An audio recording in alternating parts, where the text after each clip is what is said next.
Hi, everyone. Today's truism is a simple phrase that I found it very helpful to repeat to myself over the years when designing products or services or making decisions about our own organization. Very simply, nobody cares. So, what I mean by that is, obviously, one of the most important ways that a company can provide value for employees and customers is to eliminate friction, eliminate hassle, and provide paths to them achieving their goals that are as intuitive, simple, and enjoyable as possible. However, people and businesses, often have internal constraints or motivations that make things more difficult or more costly for those folks. Just as often, they've got explanations and rationale at the ready to explain this away when people ask. And that is very squarely where this phrase sits. Save it. Nobody cares. Brand loyalty and organizational loyalty is certainly a thing, although I think that people have given it more power and credibility than what we see in reality, especially as of late. But to whatever degree it exists, there is always a point at which customers and employees will have had enough and they'll move on. Always. 1997. There's a Blockbuster or a West Coast Video in every strip mall in America. What was the number one thing that people complained about until they were blue in the face? Late fees.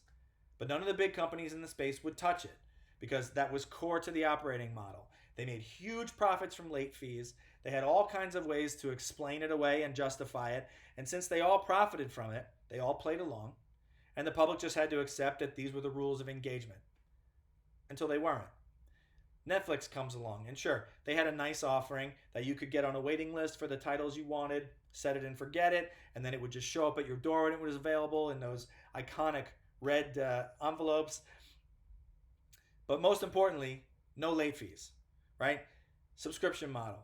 A fraction of what you would pay to rent all those titles over the course of a typical month if you rented them in the store, and go ahead and hang on to them for as long as you'd like. But do you remember? Blockbuster wasn't worried.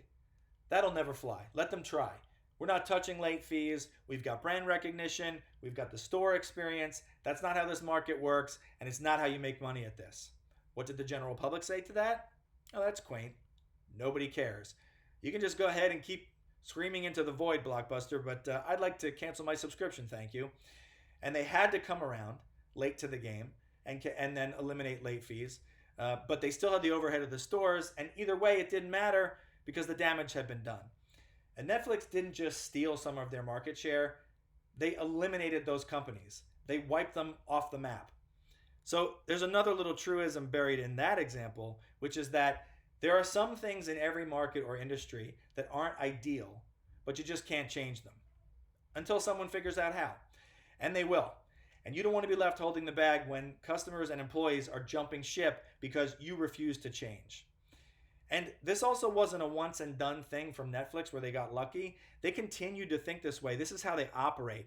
And even after they had sewn up the physical rental market, they got out in front of the digital rental market, and nobody's been able to touch them. Now there are competitors, but nobody has eliminated them yet. We'll see. As digital designers, where else do we see some of these things, right? So how about banks?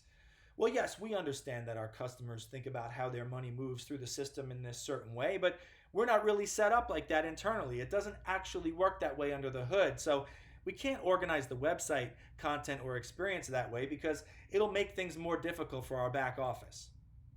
Nobody cares. Hey, did you know that 84% of your customers, when we did research, said that they don't know what the word remuneration means? So you think maybe we should make that navigational selection be something that they actually understand and recognize? Well, that's what we call it internally. Nobody cares. How about in healthcare?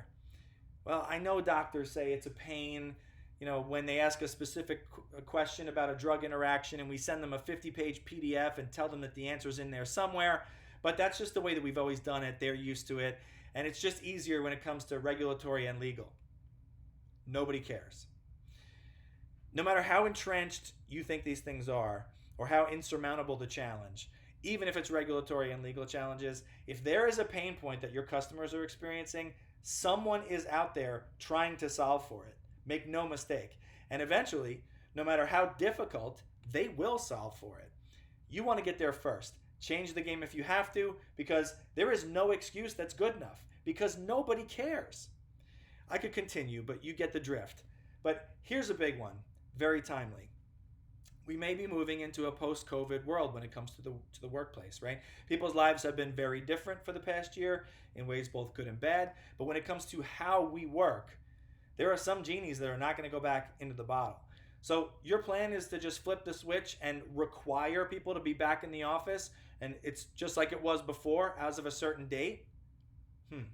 Childcare, commutes, health and safety protocols.